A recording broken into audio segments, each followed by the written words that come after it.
All right, I might kick off. Good morning or good afternoon, everyone, depending on where you are. Thank you again for joining us in this really exciting piece of research, the second webinar regarding model-free operating envelopes. I'm going to give you a little bit of background on the project and then kick it over to the people that you're really here to hear from. My name is Ruchika Diora. I'm the program director at the Center for New Energy Technologies, and we're one of the proud sponsors of this project. We all know that dynamic operating envelopes are a key enabler for distribution networks to provide more distributed energy resources on their electricity grid. These envelopes are contractual and obligational limits that define how much electricity a consumer can import or export to the electricity grid using their DER, rooftop solar, electric vehicle, or any other storage device. In most cases, these limits are fixed, typically at very conservative levels to protect network assets, consumer devices, and then maintain compliance obligations for regulatory or policy purposes. Instead of static export constraints all of the time, dynamic operating envelopes allow for more export at times of the day where the system can handle additional load and only constraints when there's an actual danger to network assets.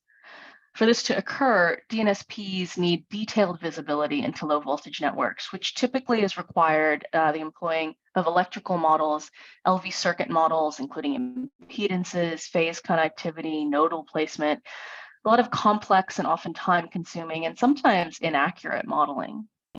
This project provides the technical foundations and specifications for DNSPs to estimate the maximum power exports or imports of individual customers without employing electrical models in low voltage circuits, hence the model-free element, and using primarily historical advanced metering infrastructure AMI data. The model-free calculation of operating envelopes removes the challenges associated with the production of LV circuit models, but also makes the operating envelope calculations much faster than model-based techniques, as there's no need for conventional power flow analysis. Crucially, model-free calculations can also be used for DNSP network planning purposes, i.e. to estimate the hosting capacity of different types of DER from solar to electric vehicles, as well as the effects of demand growth. C4Net and our partner DNSPs in Victoria would like to thank the researchers, Nando and Vincent, on this project from the University of Melbourne for their research and their insights into this exciting piece of work. And now on to how they use the model-free approach to capture the physics of a given three-phase LV circuit using neural networks and historical AMI data. Nando? Thank you very much, Chica, for that introduction. That was really nice. And gave the technical background for this. Well, first of all, good morning, good afternoon, good evening, everyone. My name is Nando Ochoa. I'm a professor at the University of Melbourne. You will be joined by Vincenzo, or Vini, how we call him in the team. He's a PhD, but also a research associate as part of this project. We have Professor Tansu Alpang and Professor Chris Leckie as well. Only Chris joining us today, but they are part of this project. With that introduction, actually, we can just go into this project update. Our last webinar was last year in May. So it's been around, what, 9 months or something. And we have lots of very interesting things to present. Of course, we needed to pick just a few of them because there's a lot of technical content. And we have some very interesting reports already released as well that you might want to go through. So as I mentioned, this is the team, you know, Vini, Tansu, Chris, myself, and we are part of the Faculty of Engineering and Information Technology at the University of Melbourne. Now, the outline for today. So we are going to go first super quick through the concept of voltage calculations and distributed resources, why we need voltage calculations. Although the little intro from Chica was very good. We will get into our model-free approach, all right, how it works. And particularly, I'm going to focus on the improvements, because, of course, we already presented a concept before. I'm just going to do a quick overview, but I just want to get more into the detail of the improvements, some of them that were presented today, because actually we cannot present all of them in just some 40, 50 minutes. The two aspects that we find very interesting that might look like relatively minor, one of them is what we call the offline data pipeline. So how to pre-process the data before it gets into the neural network. Might be a simple thing to do. I will explain it, but hey, it just makes a massive difference if you have a good management of your data before it goes into the training process. And then the recipe. This is something that will come up a lot. This is something that we were working very hard, Vincenzo, in particular, to come up with a recipe for a neural network so it can be applied to any low voltage network just based on the number of customers, rather than all the time going through hundreds or not thousands of simulations to come up with the best hyperparameters and structure of a neural network. So we'll go into the details of that. Then we will go into some model-free applications. So they are very similar to what we presented last year, however, now with the improvements. And we will demonstrate that as well using other very interesting simulations like Monte Carlo. Now, at this stage, after presenting all of that, some of you might think this is too good to be true. Well, it is true. And we have actually a very nice comparison with a model-driven calculations of voltages. So what if, an actual distribution company, in this case, OSNet Services, as part of another project called Project Edge, we had to put together the electrical models. We needed to send people there to check certain things, topology, impedances. We did a lot of analytics, and we produced a pretty good electrical model. We're going to compare the results with our model-free approach, and you're going to be surprised. And finally, we're going to present the partial smart meter data availability case, which is when you don't have the smart meters of all the customers connected to the distribution transformer. So what do? Would this work or not? We have also some very interesting results. And we will finalize with some key remarks. So let's continue. All right, so voltage calculations and distributed resources, the basics. All right, so we have our low voltage networks, all right, those that are connecting our houses. So we're talking about 400 volts line to line or 230 volts line to neutral. And we designed them, of course, normally for just the normal demand, right? And the voltages are going to be fine during what we call the peak load at night. And that's all good. Our assets are good, our voltages are fine.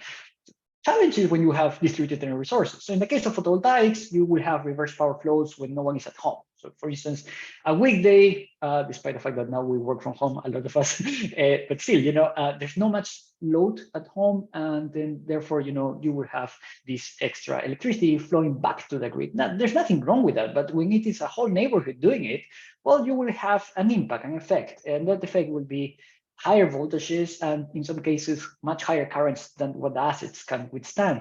And that, of course, is not great. The same you can argue, if you start importing with electric vehicles. So we need to understand and determine at some cases if we have the operational ability to decide, what to do in each instance. We need to determine what are the maximum exports or imports as well that our networks can withstand.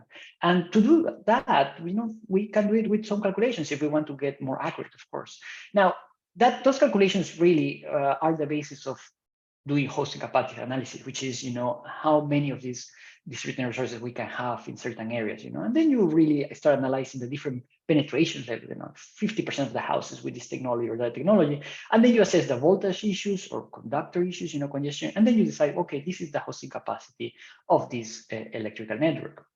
Or you can do as well operating envelopes, which is really the bigger context of this particular project, which is essentially just in real time or in advance, like 24 hours in advance, if you have the forecast, to calculate what are these maximum exports and imports of specific customers. In the case of operating envelopes, we're looking at customers that are participating in markets, and then therefore you are able to give them a time variant limit. Now, either hosting capacity or operating envelopes, they require calculations that are related to the thermal capacity of the assets or the voltage limits. Now, the thermal aspect is relatively straightforward because these are what we call radial networks. And then in the aggregate, you can just do calculations with respect to the capacity of the conductors or the transformers. Now, when it comes to voltages, it's a little bit trickier because we have three phases, and that means that what one customer does in one phase will affect the other phases. And that means the calculation is not that straightforward. So in this context, you need power flows really to do these calculations, or at least that's what we thought, that is the only way of doing it, right? So when we look at power flows, what would you do? Well, you define that scenario of demand, your distributed resources, a voltage at the reference bus, of course, because otherwise you cannot run that power flow. You have your electrical model, and with that, you run power flows. For instance, use OpenDFS, which is open source from EPRI. And then you calculate the voltages for the customers, and the voltages are okay, then you go for a harder scenario, no, to assess whether you can do more exports or more imports or more penetration of whatever the technology that is you are evaluating. And if the voltages are okay, it means that you reached, that limit. And then, well, you found your hosting capacity or operating envelope, whatever it is. All right. Now, critical to all this process, of course, is to have that low voltage electrical model, right? And this can be very time consuming and expensive, and not necessarily, even if you try 100% accurate, all right? So what if we could do this voltage calculation without electrical models? And that's the whole point of this project, our model-free approach. Now, I'm highlighting here in bold those references that are the latest ones since our previous webinar. So I want to point out to the deliverables 1, 2, 3A and 3B and 4. These are the latest reports. And this transactions paper on smart grids that is very, very interesting as well. And it is really informing all our work, all the work that we have done behind the scenes for all these publications. Now, there's a website, of course, that you might already know because of the links provided as well for this invitation, but we have all the material available there for you all. All right, so what is the concept then of the model-free approach? So that block where we had the electrical model and the power flow calculations, now we're going to replace it for some clever stuff that captures the physics of the electrical model. This clever stuff is really a neural network that will be trained with historical smart meter data. Now, of course, this requires smart meter data. In the context of Victoria, is the state in Australia where we are, we have the luxury, if you want, that all the residential customers have smart meters, all the commercial as well, but the data that the distribution companies have, called here distribution network service providers, they come directly from the residential customers. The bigger ones, they can actually use other smart meter providers, so the data is not readily available by the distribution companies. But when it comes to residential customers, yeah, we all have that data, and the distribution companies have access to the data. So we could use the data to create these neural networks. And that's what we are testing and demonstrating in this particular project. And if we can do it, of course, we remove all the time and cost associated with the production of electrical models, and this would be much, much faster than running power flows. So to create this new concept, or to demonstrate this new concept, you have first to develop, right, the corresponding neural network. This means you need to process the smart meter data and then train the corresponding neural networks and select the neural network that is the final one. So this is what we call, the processing of the smart meter data and the training and selection of the neural network. And this training is done with the recipe that I mentioned earlier. That was a lot of work to really set specific hyperparameters and architectures that will be used for any type of low voltage network, any sizes of customers, etc. So that was a lot of work, and this is what we're going to present today. And then once you have it, well, you can just apply the neural network to calculate voltages for any scenario of DER or values that you want to calculate in the future, whatever it is. Then you can actually run your neural network super quick. You calculate the voltages, and then you can assess hosting capacity, connection requests, operating envelopes. That's how it works. Now, let's get into the development part, and I'm going to highlight the improvements. So on the side of the smart meter data processing, we have improved what we call the offline data pipeline. Yes, at first you need to collect the data, then you need to process, obtain the P and Q values, because of course the smart meter data, they don't record P and Q, they record V, I, and the power factor, or I, the real part, and I, the imaginary part. So the other components, and then you just produce the P and Q. Now, then you need to remove the invalid or unfeasible instances, because we need all the customers with values in each of the time steps. If there's a customer that for whatever reason didn't have a value, we need to remove all the data points in that particular time step. The new part of this smart meter data processing that we have created is the removal of customers that do not show normal demand behaviors. What do we mean by that? So we found out that our neural network was calculating voltages very, very funky, very with values that were really high for certain customers. And then we realized, going deeper and deeper and deeper, that some customers in our training data set, for whatever reason, a few weeks, they were having pretty much no values of demand, really zero or close to zero, like 1 watt, 5 watts, not kilowatts, watts. And it might have been, houses that were in construction, so really they didn't have demand, or for whatever reason, they were pretty much disconnected. So in those cases, we realized that we needed to remove them, because they don't contribute to the whole process. And of course, the neural network is not able to calculate voltages for distributed data resources in a house that has never seen any demand, right? If the only thing that has been in the data is zero, suddenly you put demand, then the neural network goes a little bit bonkers. So we decided to remove them, and that really created a much, much better neural networks. More details are in the latest deliverable. Now, in the training, the latest improvement, and really what I think is critical in what we are trying to achieve here, so this could potentially be implemented by distribution companies around the world, not just in Victoria, is the recipe that is all very well explained in that particular journal paper, but also in our reports. And this recipe is a structure, as you can see here in this table, of hyperparameters, and of course the number of neurons in the input side, which is the P and Q values, twice the number of customers, and the output, which is the voltages, and well, the optimizer, regularization, etc. All of that is the recipe. This means that you just have to use that recipe for any low voltage network with any number of customers. And believe me, it works pretty well. So you don't need to go through hundreds and hundreds and hundreds of runs to find the best neural network. No, this one works. It might not necessarily be the best if you really tell potentially a computer scientist, but it works pretty well. And this is one of the key contributions that we're doing here.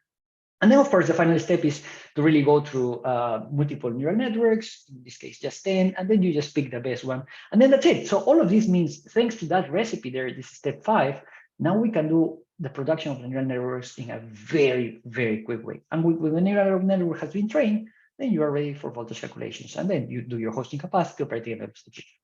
So what has been achieved so far?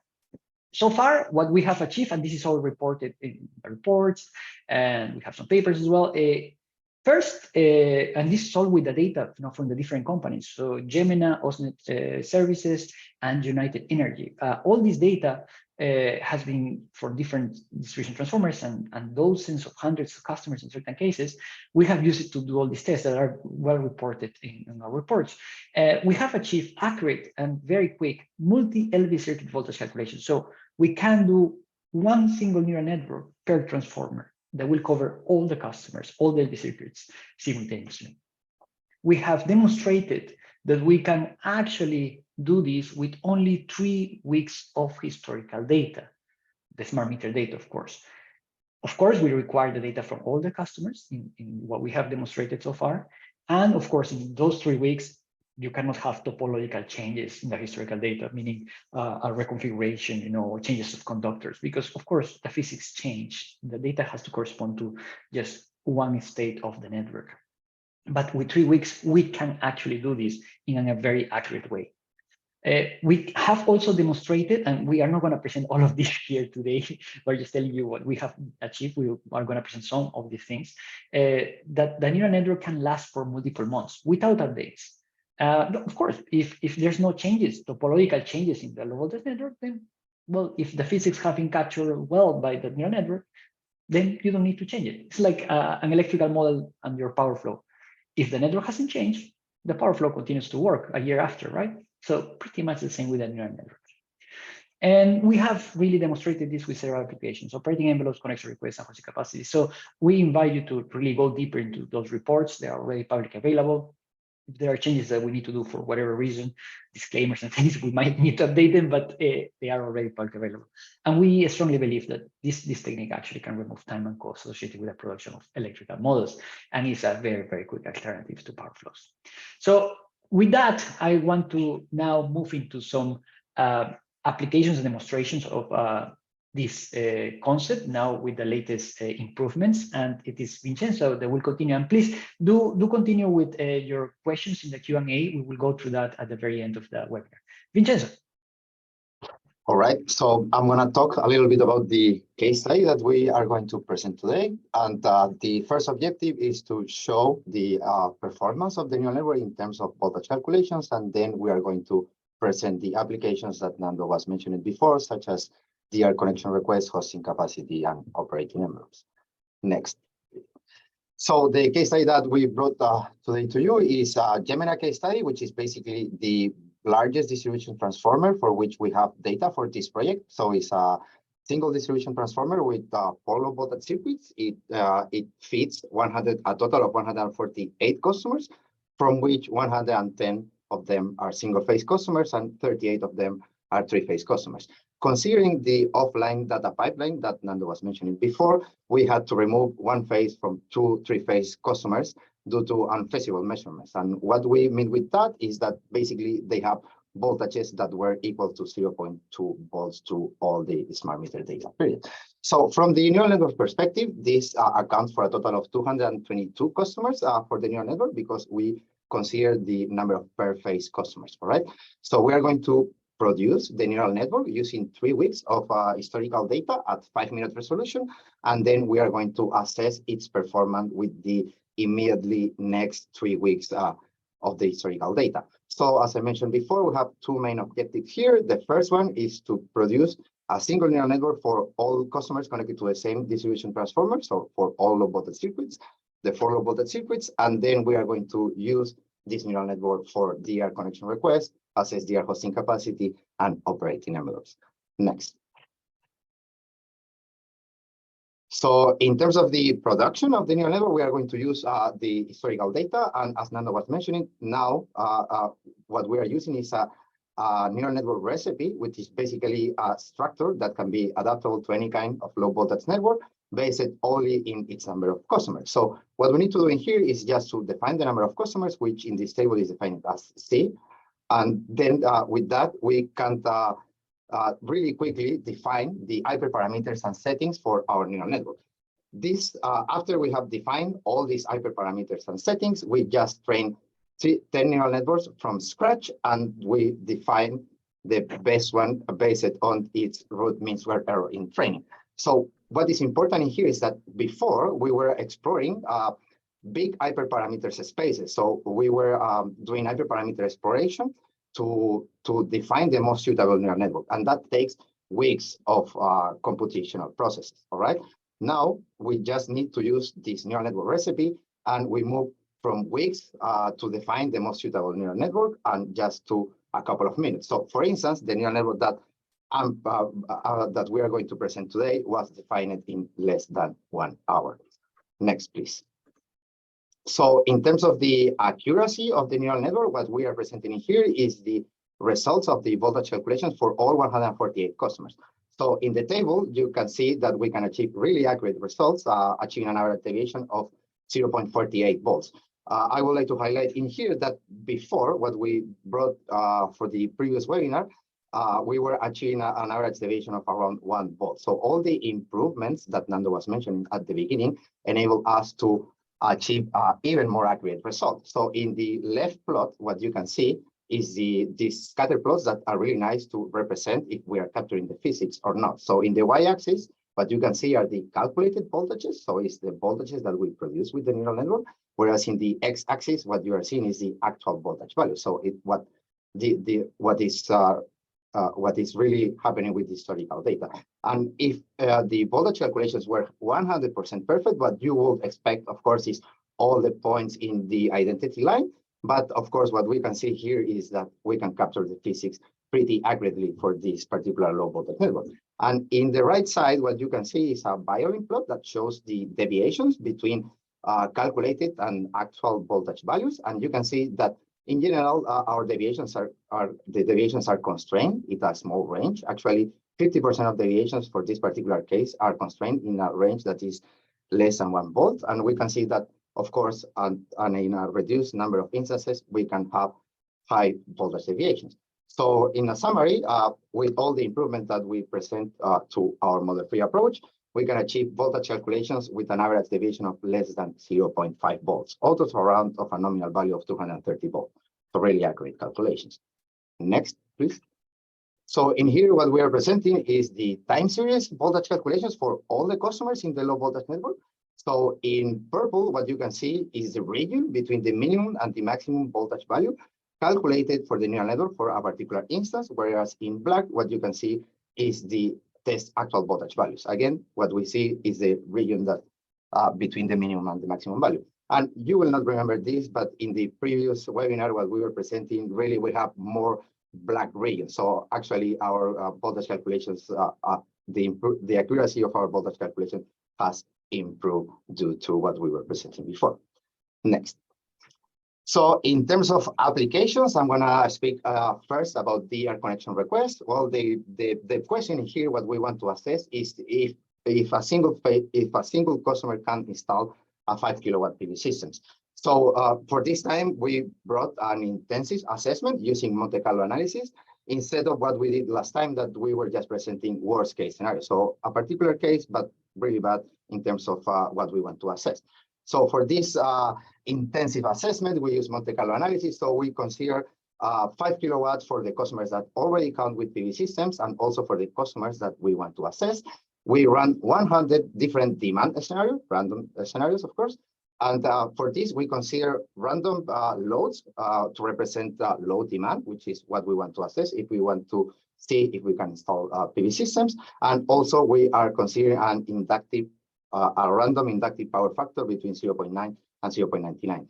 This is a difference with respect to what we presented before, because really we were having some headaches with in terms of reactive power. So we were fixing the power factor at 1. But now, the improvements that we presented before in terms of the offline data pipeline and the new neural network structure and the recipe, we can see that we can specify the active and reactive powers, and that is what we are doing here. So what we are going to do with this Monte Carlo analysis, we are going to analyze 2 cases. The case number 1 is represent a customer with low voltages, which is a customer that is located closer to a distribution transformer.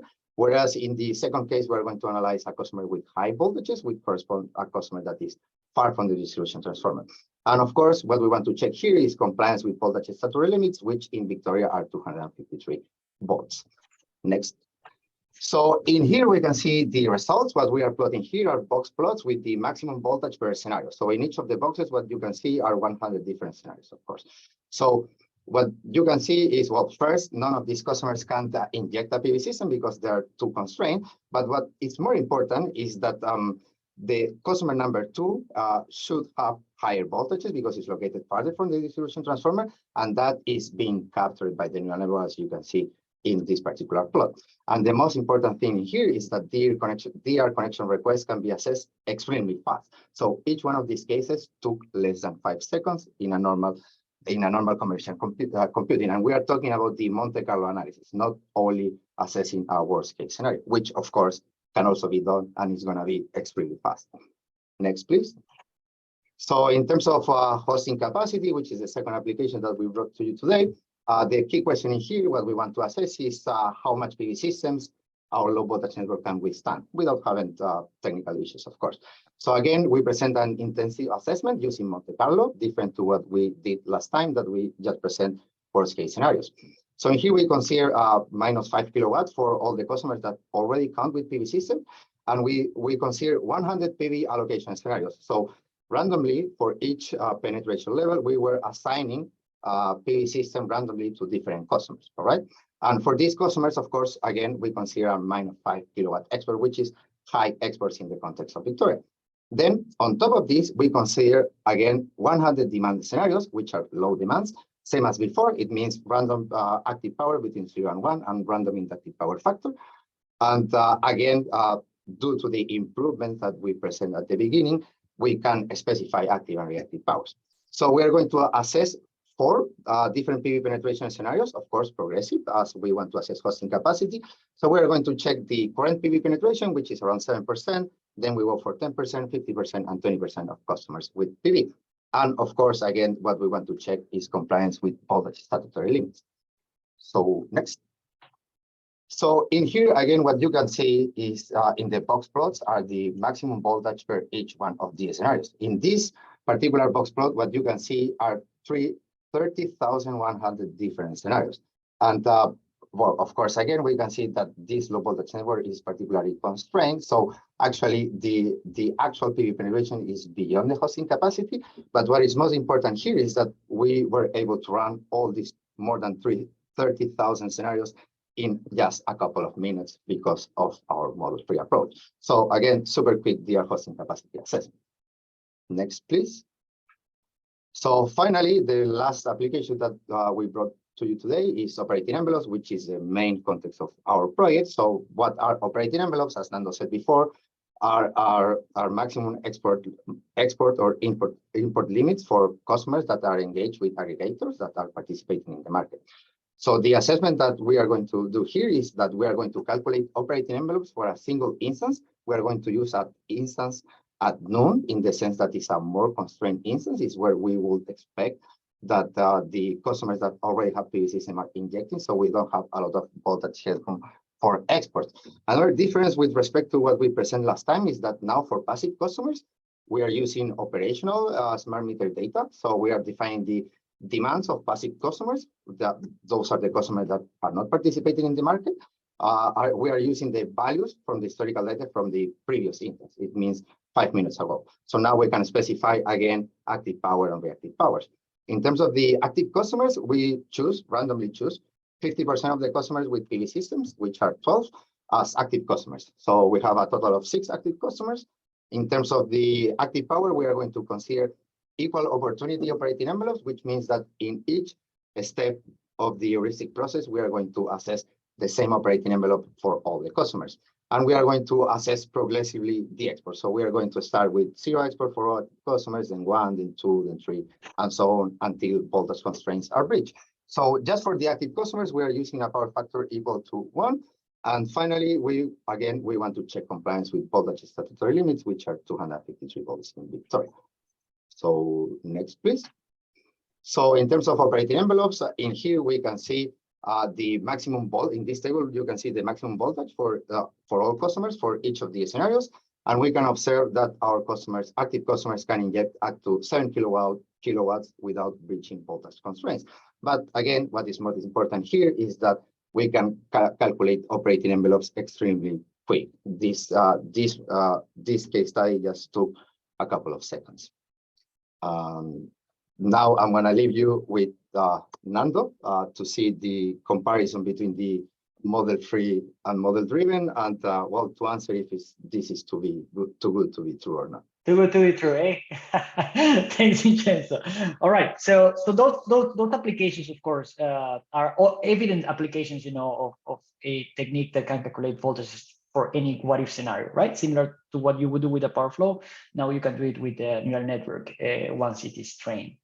But we always get, this question. It sounds really good. Is it true? Well, it is very difficult, really, if you don't have an actual electrical model of an actual network, right? But fortunately, we do.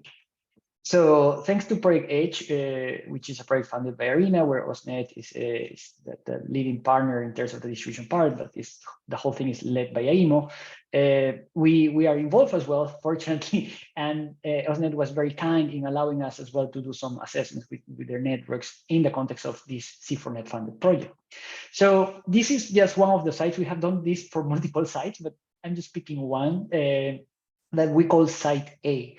So this is on the left how it was given to us as the University of Melbourne by OSNet, as this is what they believe it was the electrical network of what it is in reality, right? For us to run power flows in the context of Project Edge. Now, of course, we have smart meter data, so we could check, right? If you just put the active and reactive power of those smart meters, all these numbers, A1, A12, or whatever, these are customers' smart meters.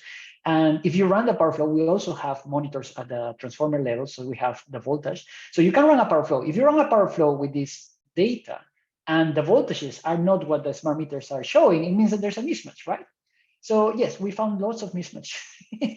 So you can see here, in red, on the left, you can see that there was supposedly a customer A1 connected very close to the transformer. If you look at the right, that customer A1 is at the end of one of the circuits. And these are just some examples. If you look at, for instance, just the average, impedances for the service cables, you can see in the initial model, what OSNet had. And of course, they're doing a good job trying to track all this data, this information in their databases, but it is challenging because of different things, where the exact meter is, exactly how many meters are inside the customer house, etc. And topology as well changes, and sometimes, you lose track of things. So you can see how even, the service cables, just as the sum of all of them, because we cannot present all the tables in detail, has changed dramatically the impedances. All of these, of course, means that you need to work through desktop analysis with the smart meter data. This is all in a model-driven environment, right? Trying to create the electrical model. And you need to do site visits because we need to tell us that, oh, you need to send people to check this and check that because this customer doesn't look like it is connected here, etc. This takes weeks. This is a very painful process, weeks or even months, to really get to an electrical model that you are pretty confident, which is what we have on the right.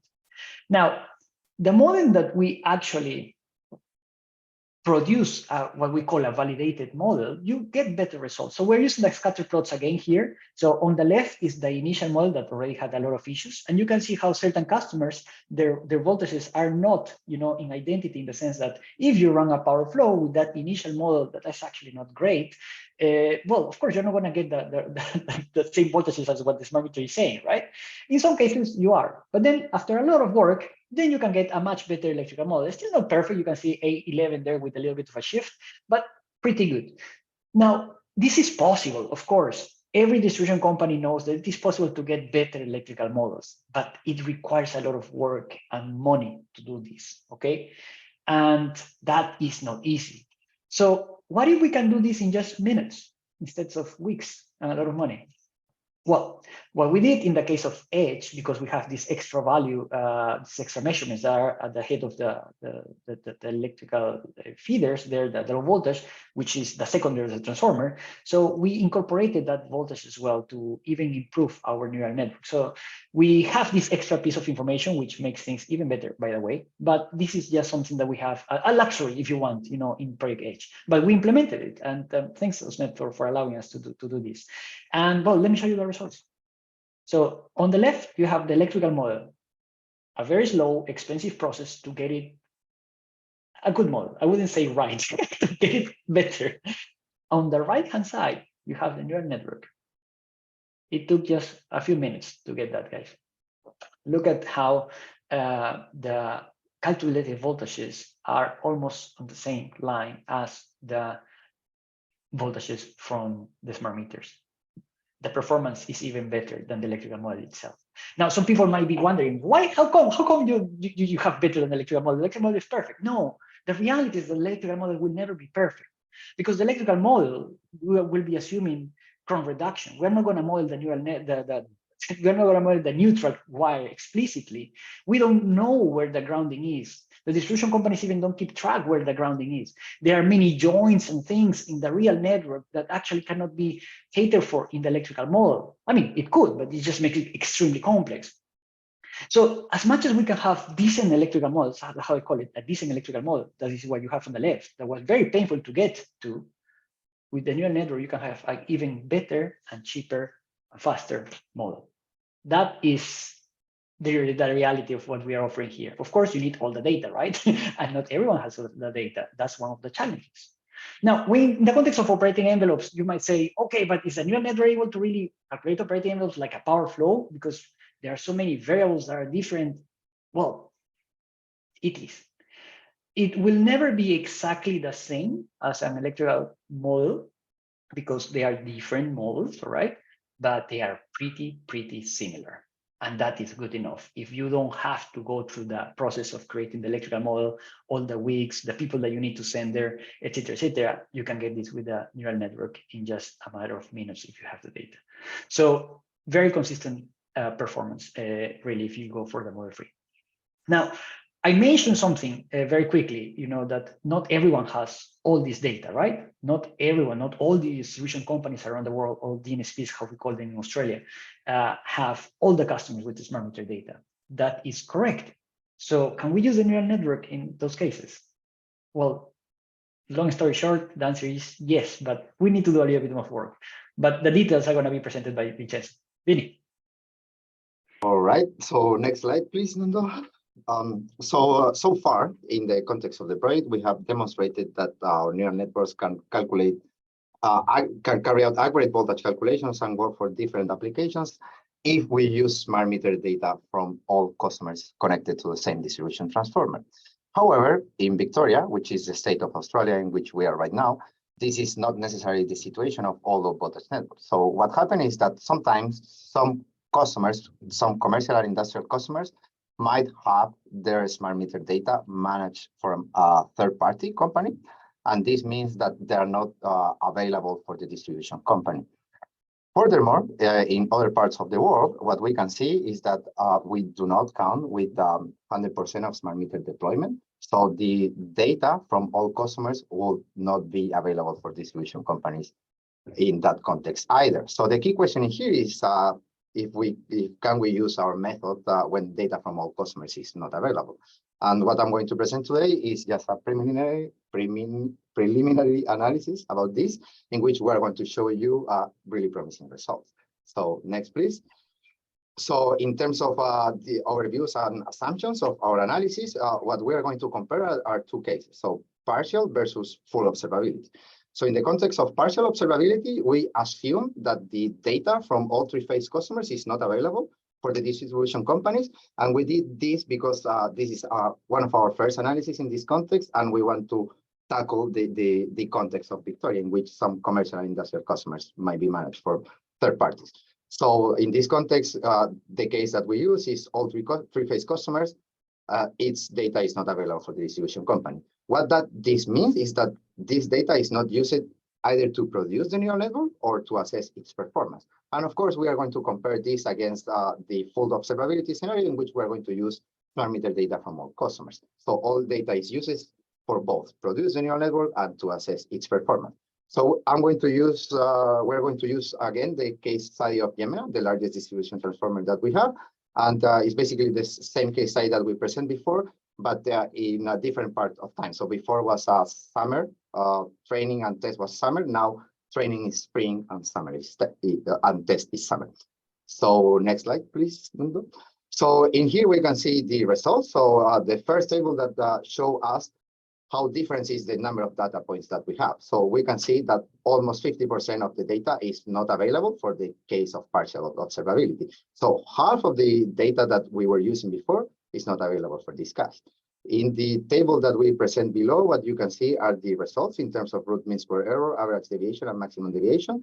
And we can see that we can obtain pretty accurate results in both cases. So for instance, in terms of average deviation, we obtain 0.43 volts in the case of full observability, whereas in the case of partial observability, where we have 50% of the data less, we obtain a 0.76 volts of average deviation, which are both pretty accurate. So we can say that despite the accuracy decrease in the case of partial observability, we can obtain accurate voltage calculations in both cases. And this is what I'm going to show in the next slide. So in here, we are presenting again the scatter plots. In the left part, you can see the results and how we capture the physics for the full observability case, whereas in the right side, you can see the results and how we capture the physics for around 50% of the data. So we can see that, again, accuracy decreased, of course, as expected, because we are using less data, but we can still produce accurate voltage calculations in both cases.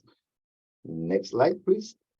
So finally, what about the calculation of operating envelopes with partial smart meter data availability?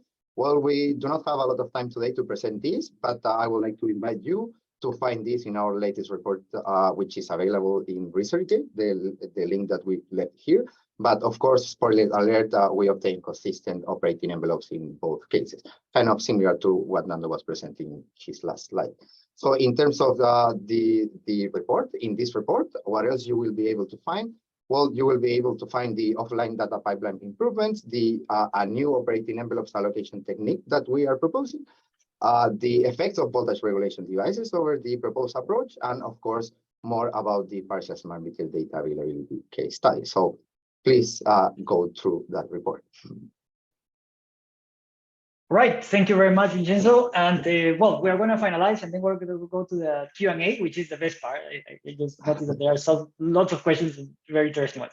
So just to finalize, so we strongly believe that a model-free future is possible. I mean, these results are just encouraging us that we're in the right direction. Now, I think that it's very important to say that it is not that we're trying to persuade people that we shouldn't need electrical models, right? We still need them, right? So the neural network will not help you with short circuit analysis, by the way, right? And many other things. However, depending on the applications, it might be a very good alternative. And that's what we're demonstrating here. Okay, so it is able to capture the physics of the network, which is great. It's a very quick alternative as well for any calculation because it's going to be faster than PowerFlow. PowerFlow is an iterative process. So if you need to do it thousands of times or for thousands of locations, this is even faster. So imagine if you really want to do, a hosting capacity assessment or decoration request that involves, a Monte Carlo assessment because you just want to be more thorough. This is going to be much, much faster all the time.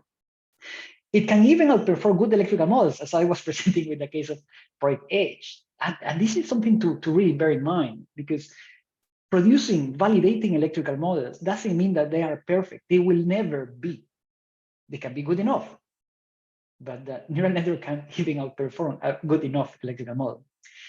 Now, it is important to say that we are demonstrating that you just need 3 weeks of data with 5-minute resolution. And this is very important because this makes the whole thing applicable in a real environment. This is not to ask 6 months of data, 12 months of data, just 3 weeks, which means also you can refresh the neural network every few months if you think it's adequate, because either your topology has changed, or perhaps you have more distributed resources and you just want to have a better neural network, because the more recent is the data in the context of having more distributed resources, the better will be the extrapolations. And well, potentially, as the preliminary results from Vincenzo were showing, we can actually deal with less customers. For now, we would say confidently 50%. We need to do more assessments, right? But it would be very interesting to see lower and lower penetrations of smart meters, and then see how accuracy is being affected of the neural network. There are many challenges, all right? So we're just highlighting some. Reactive power is still bringing some headaches. So we, as Vincenzo rightly mentioned, we now can actually specify reactive power, which is great. Before we were not being able to do that. We can specify now the power factor, whatever, but we're still noticing that there are certain customers with some funky reactive powers. And more details on the reports. Essentially, for whatever reason, I don't know where it's a meter challenge or something growing, but we are seeing some customers with a constant power factor, different levels of active power, but the reactive power is proportional, which is okay if it is a single motor, right? But who has a single motor running all the time? So it's a little bit weird. And what is the challenge for the neural network? Because if you have a constant relationship of reactive power to active power, it means that there's no diversity, all right? And if there's no diversity, any extrapolation will be compromised. So that is something that's still bringing some headaches to us, but that's part of the nature of working with real data. What happens if there are topological changes? Can the neural network, tell you, give you the heads up that it feels that there's a topological change? Well, we're doing some research on that. And what about square networks that are common, here in rural Australia, single wire return networks? Well, tricky, but not impossible. So we're doing some tests. So hopefully we'll update you very, very soon. With that, I just wanted to mention, well, everything is publicly available in our website. So we invite you to go there. This webinar as well will be put there. I just want to, again, thank Vinny, Tansu, Chris, and acknowledge, of course, C4Net, OSNet, United Energy, Gemini, PowerCore, City Power, John, Toby, Tan, thank you very much for your support, and the Melbourne Energy Institute, of course. And now we are ready for questions. Chica, can I just go through the questions and the last few minutes that we have? Yes, please. All right, excellent. So this is the best part. But before that, some people might be leaving. Thank you again for joining us in this webinar. Okay, everything will be recorded, so you will have everything. So let's start. And Vinny, Chris, I might ask you as well in any case, so please bear with us. So first question, can this model free be done with just active power, as this is the minimum requirement for retail to share at the moment?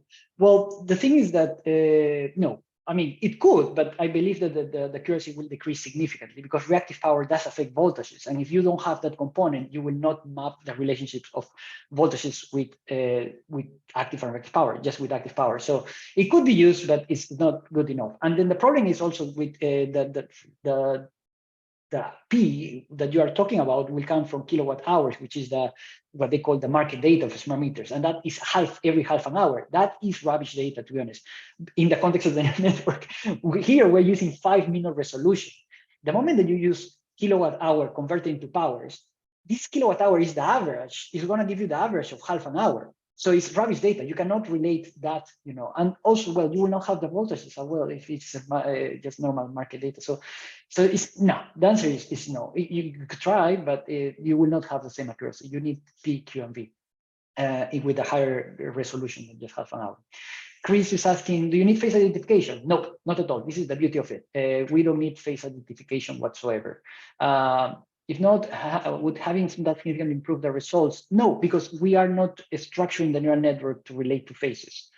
It's just mapping all the relationships of all the customers simultaneously. So we haven't tested though, Chris, if we knew it, but the whole premise was we don't know. We don't want to ask more to the distribution companies about information about what is happening below the transformer, and that's it. But could it improve it? I don't know, perhaps, Chris, but we haven't tested it currently. In our case, we don't need this. Theo is asking, I'm starting to remember was training if the customer's historical P&Q data is available for period of training, correct? I just wanted to know to handle predict voltages for the customer who don't have 100% P&Q. No. So similar to the last part that we just was presenting, what if we don't have 50% of the customers or worth of data? Well, we don't calculate voltages for them.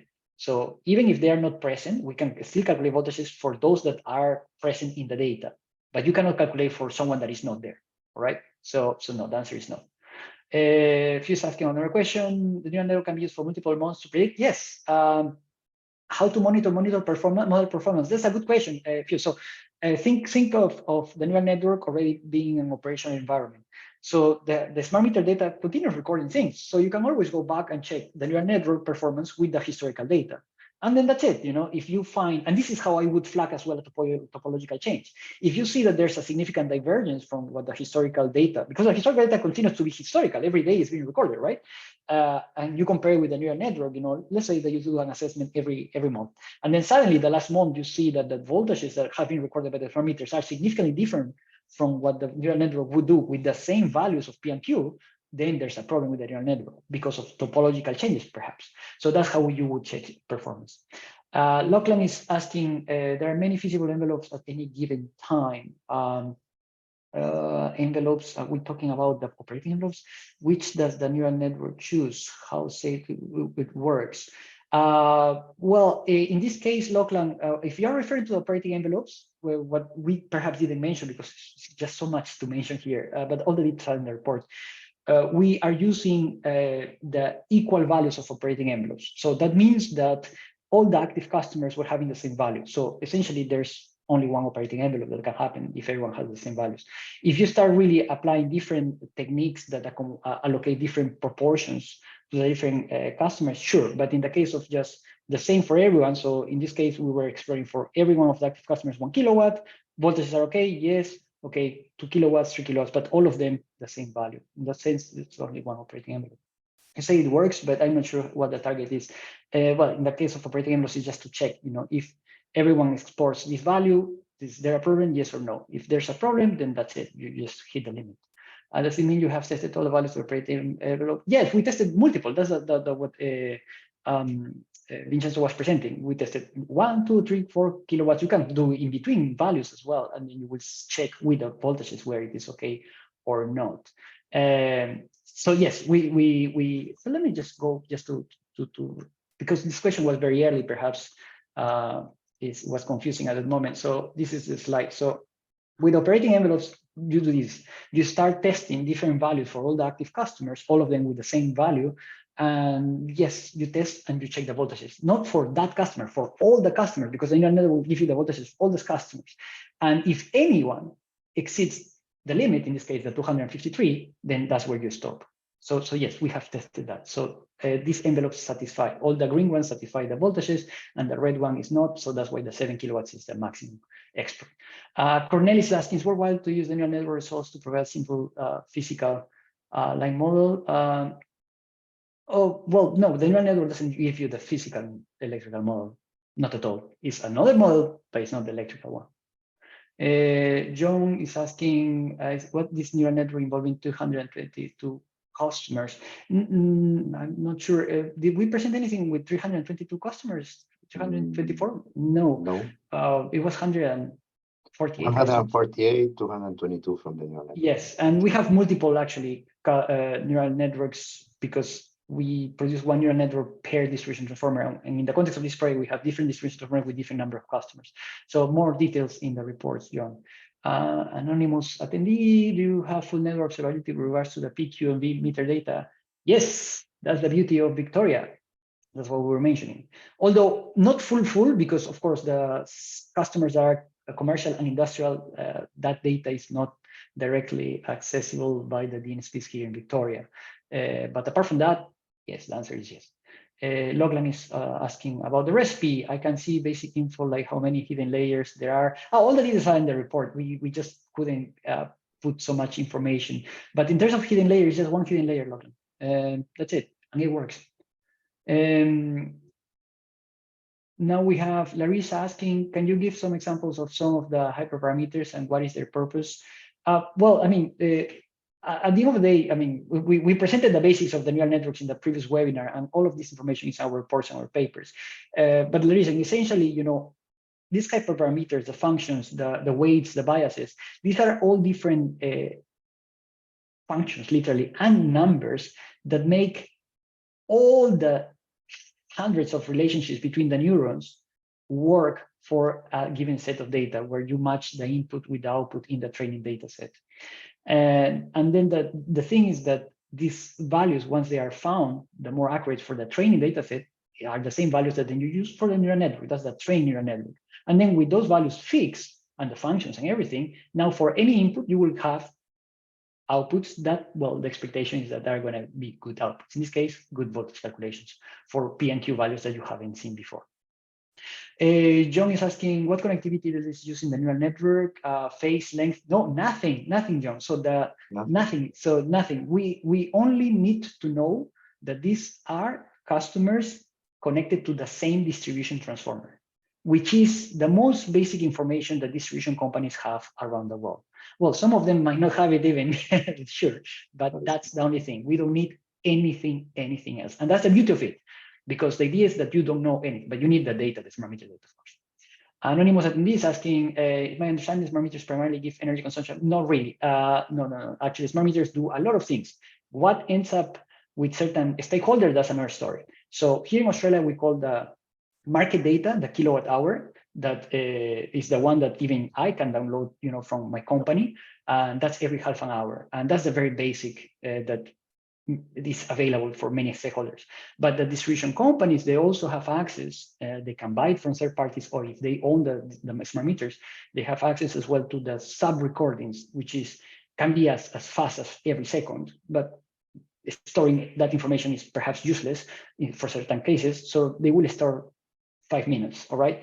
So they record the voltage magnitude, the current magnitude, the power factor, or current real part, current imaginary part for every 5 minutes, and they record it. And this is what we use, and this is available. Anywhere in the world, this is available. Now, what is actually being given to different stakeholders, the end user, the distribution company, that will depend on the country, because it depends on who owns the smart meter. But in our case here in Victoria, PQ and V by the distribution companies.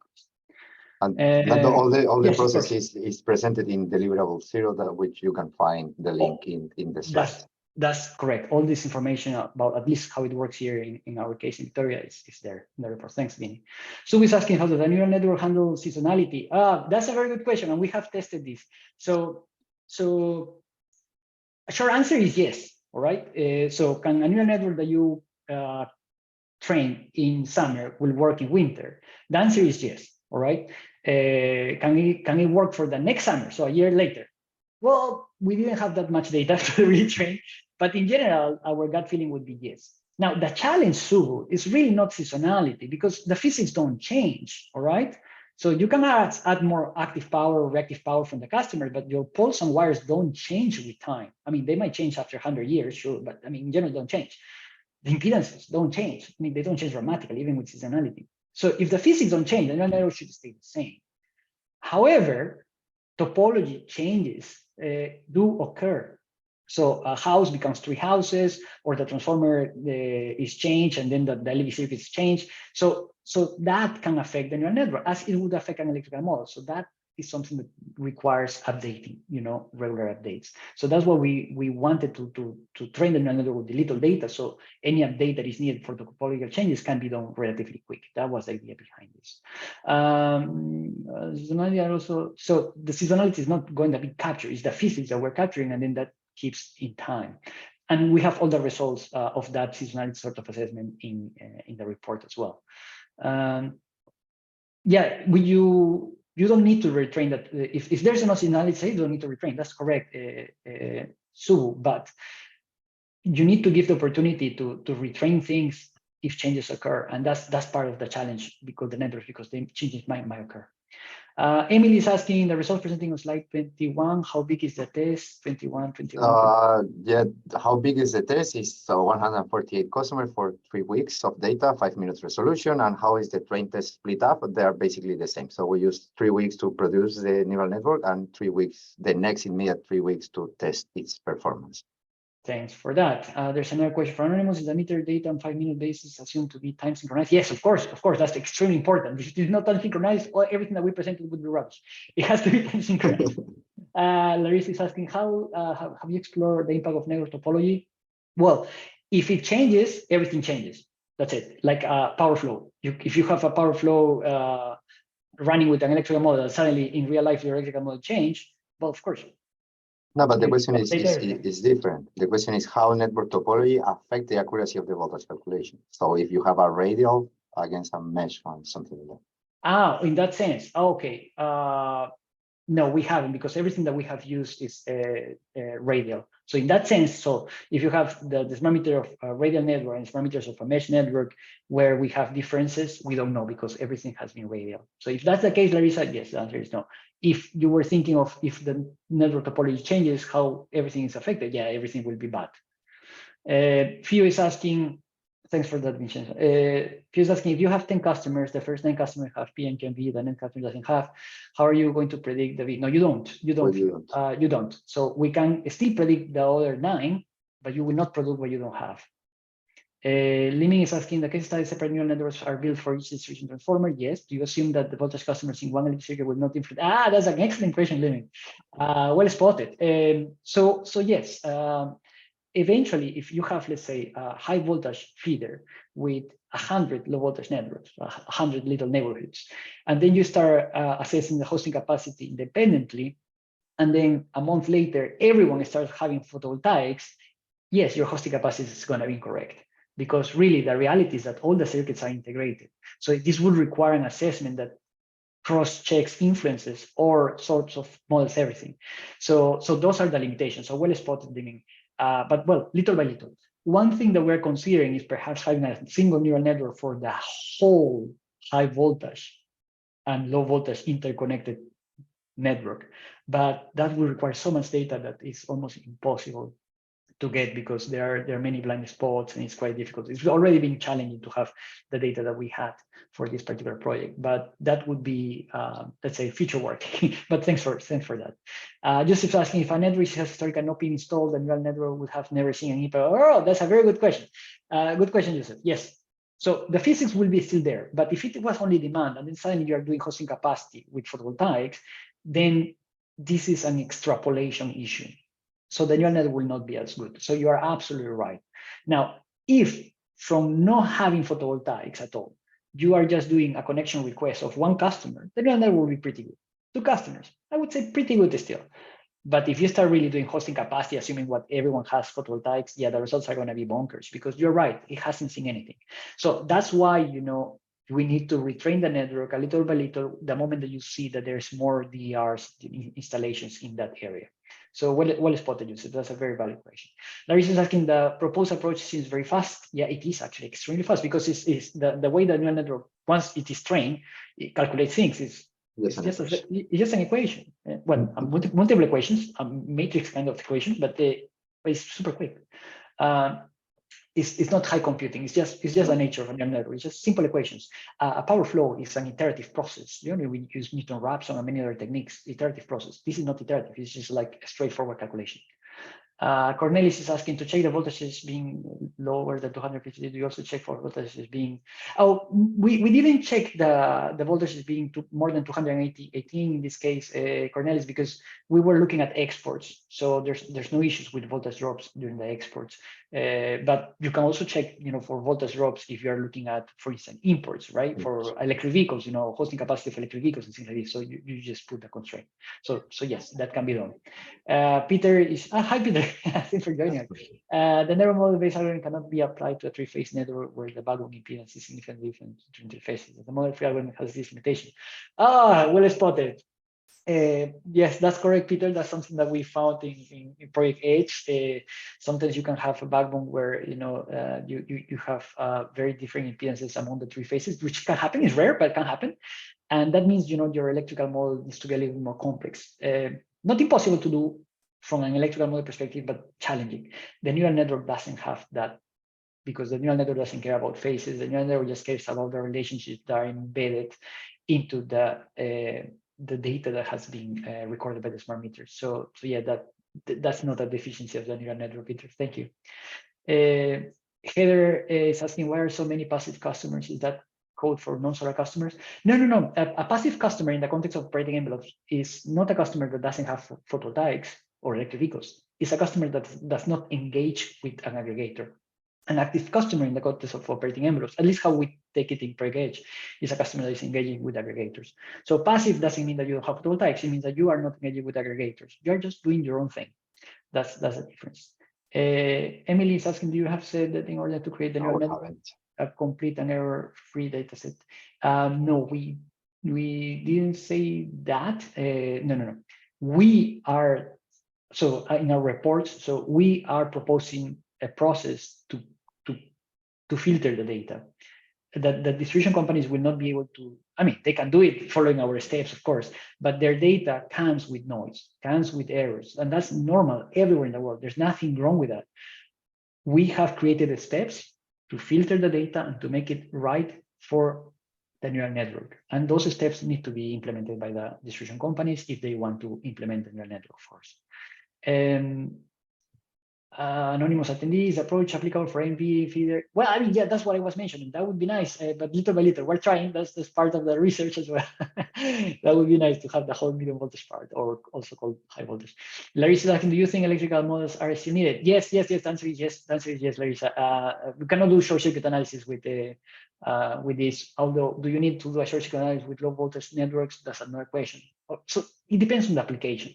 We're just trying to say that in certain cases where voltage calculators are needed, and this is really related to low voltage networks, well, you can use this as an alternative. But we're not trying to imply that we don't need electrical networks anymore.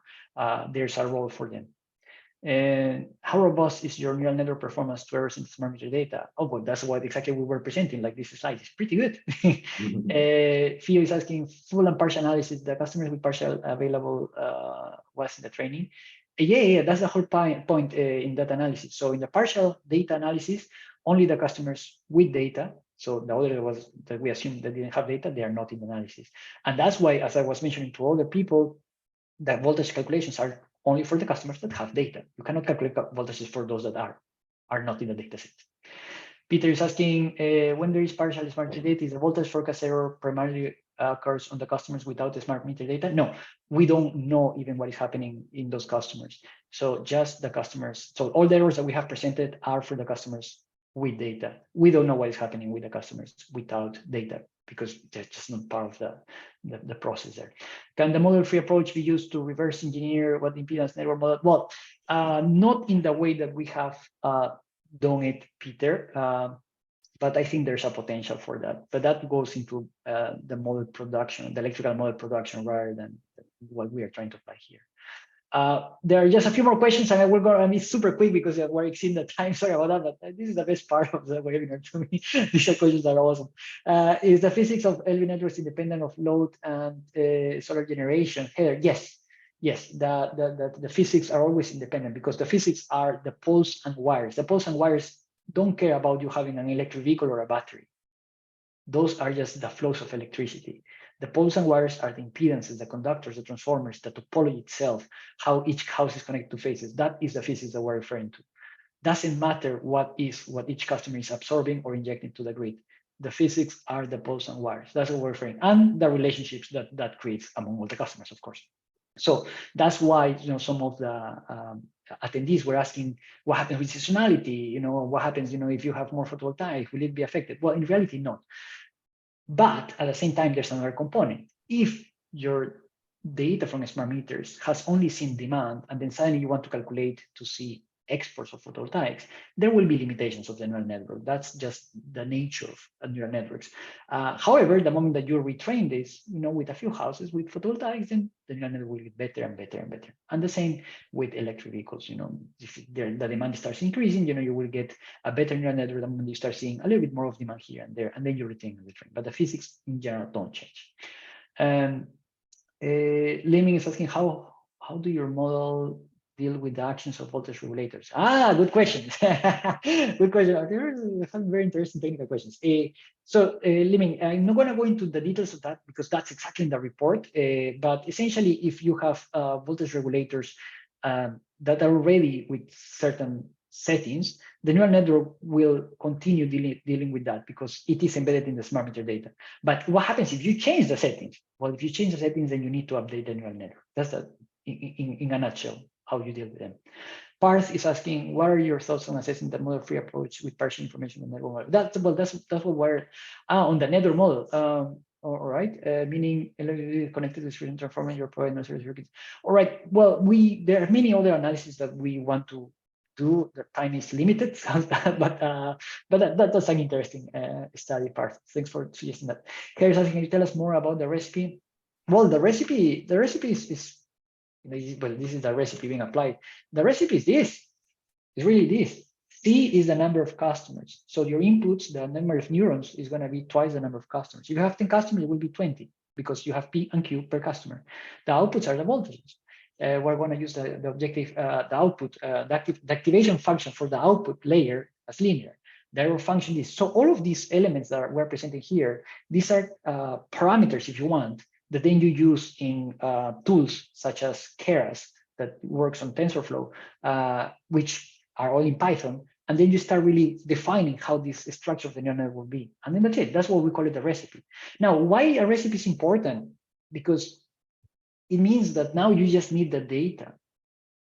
That's it. You don't need to think of how my neural network should look like. The recipe works. Now, can there be better neural networks? Of course. The computer scientists, perhaps are in this call, they might be saying, oh, I can do better. Of course you can do better. But then you will have to do better for each transformer. We have thousands and thousands of transformers.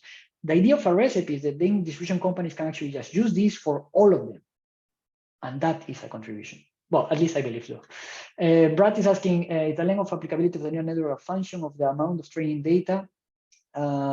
You mentioned 1 to 3 weeks of training. However, does this extend with more training data? Well, Brad, I guess that what is important here is to understand that we didn't want to achieve the best neural network possible here. That's not our task. That's task for computer scientists. Our task here was to achieve a product that can be used by distribution companies tomorrow. And in that context, if you start asking distribution companies that you need 1 year worth of data to do an awesome neural network, they will say, thank you very much, but we have better things to do with our lives. Now with 3 weeks, then the discussion can start. That is the point. Anonymous is saying, is there a way to get smart meter data without working with utilities? That's a tricky one, but I mean, jokes aside, we were working hard with C4Net, and C4Net is working hard to really make that happen. So yes, keep an eye on C4Net and our project as well, because it might happen, but it is tough. Emily is asking, implicit in this is a knowledge knowing how which name is linked to a feeder. Yes, that's implicit, Emily. That's the only piece of information that we need, because if you put name is the acronym that we use for the smart meter data here in Australia. So national meter identifier. You need the mapping with the transformer, not with the feeder, by the way. So yeah, not with the feeder, exactly, with the transformer. So you just need to know all the names, all the smart meters that are connected to that transformer, not to the feeder. The feeder is even more granular data. It doesn't help us because we can do it per transformer. But that is a very important piece of information. If suddenly you have a customer that you think that is connected to that transformer, but is not, then you will have a bit of a messy results. Joseph is asking, how does the neural network generalize to network conditions you have never seen in training? Well, I have mentioned that it does generalize well, but of course it is better to refresh it. You can check the transaction paper in which we extend. We present that exactly. That extended. Thanks, Vinny. If you say in full and partial analysis, do you train the neural network model for customers with full data and another network was trained for partial data? Because it's hard to train neural network with both full and partial. Yeah, that's correct. That's correct. That's what we did, and we did a comparison separately. It is not with full and partial simultaneously. Certainly not. Peter is asking, can the model-free approach use different objective functions for opportunity? Yes, the operating envelopes can actually be calculated with different allocation functions. This was just an example. We present a new one in the latest report. That's correct. Yes, maximize operating envelopes are in the latest report. If you're asking, I'm almost finishing, guys. I'm really sorry. I'm exceeding 15 minutes at the time. I understand that Transformer will have a neural network model. Yeah, for my curiosity, I would like to know more about why do we need multiple neural networks for different transformers. Well, one, you produce a neural network per transformer. Why? Because the transformer has 100 customers, but another transformer might have 5 customers. So one neural network is for 100 customers, another neural network is for 5 customers. You cannot use a neural network that requires 100 inputs, or 200 actually. 100 customers means 200 inputs, P and Q, for another set of customers that are only 5. You cannot use the same. So that's why the recipe is there. The recipe is proportional to the number of customers, and then you produce the neural network per transformer according to the number of customers. That was Theo. Then Peter, is phase change a network change that requires model retraining? Yes, definitely. Phase change is a network change. That's a topological change, and that requires retraining, definitely, because you will affect, how the imbalance works. Joseph is asking, have you estimated the network accuracy as a function of the length of the training data available? Yes, we have. Actually, that is in this is in the latest report, Vincenzo, on that one previously. In the previous one, delivery 1, 2, 3A. Well, delivery 1, 2, 3. So that is the minimum duration to satisfactory. So 8 months, Yusuf, actually, which is pretty good. Actually, it can last for 8 months and pretty good results. Now, the context, we have only 1 year worth of data. So we have seen that there is some deterioration as expected, perhaps because there were more photovoltaics and it wasn't working as well. But that's a long time, right? If you start refreshing the neural network every 2 months, it's going to be pretty good. Finally, Ali Reyes is asking, does distribution location of emitters through network affect accuracy? Not at all. Not at all. In the case of not fully covered, yes, excellent question. In that case, yes, absolutely, very good question, Marissa. Yes, yeah, absolutely. So what Vincenzo presented here in the case of the partial emitter data, well, we just removed the 3-phase customer that were in certain locations, right? That we didn't know, because that's the whole point of the project. We don't know the location, but yes, we expect that the location will affect, and we're going to do more analysis on that. So that's why it was preliminary, but yes, well spotted. Well, that's where I finish here. Vincenzo, Chris, Tansu, you will see this webinar perhaps at some point. Thank you very much for your support in this project, and C4Net again. Chica, Sana, thank you very much, and James as well, part of C4Net. Thank you very much for the support. And well, I mean, Osnet, United Energy, Gemina, PowerCore, City Power. Thank you very much for the support, and thank you everyone for attending the webinar. It's much appreciated. And thank you for all the questions. Awesome questions. Thanks a lot. Thanks for the great work. Thank you. Bye-bye. Cheers. Bye-bye.